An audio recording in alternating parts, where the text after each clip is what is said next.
Know that I'm pregnant. I have a story that I've been wanting to tell you. It's honestly just a really frustrating and kind of scary story, in my opinion. But yeah.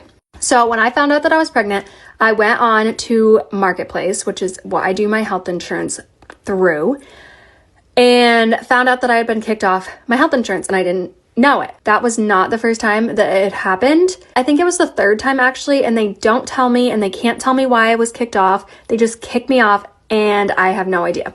But anyway, so I started to panic because I'm like, okay, I'm pregnant. I'm about to have to start going to the doctor a lot and I need health insurance. And so I go and try and find a new plan on the website, on the Marketplace website. And the cheapest plan I could get, my premium would have been around $700 a month, and my deductible was between $6,000 and $7,000 for just me. And a lot of times on those Marketplace plans, they're horrible. Like nothing is covered.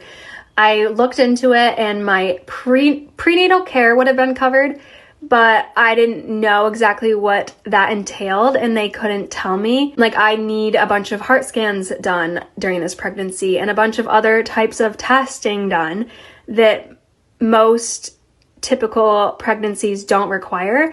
And I didn't know if that would be covered by prenatal care in that particular plan. As far as birth on that plan, birth was covered 50% after the deductible. And from talking to some of my friends that have had vaginal births, their births were, give or take a few $1,000s, around $5,000.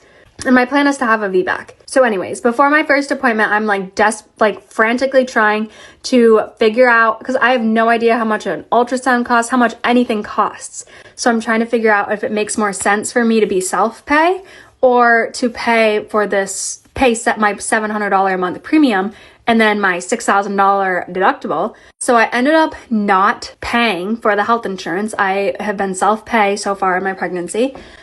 And I got my first bill the other day. I've had 2 ultrasounds and multiple visits with my OB. I don't know exactly how many, but at least 3 and probably more. And my total bill for all of those visits and ultrasounds was around $600. It was just over $600. And also, side note, at my hospital, and I don't know if this is everywhere, but if you're self-pay, you get a 40% discount. All I've paid up to this point in my pregnancy is just over $600. So that made me very interested in what I would have had paid up to this point if I had been paying for health insurance this entire time. So with my $700 a month premium and all my visits without the 40% discount, I would have paid over $4,000 at this point.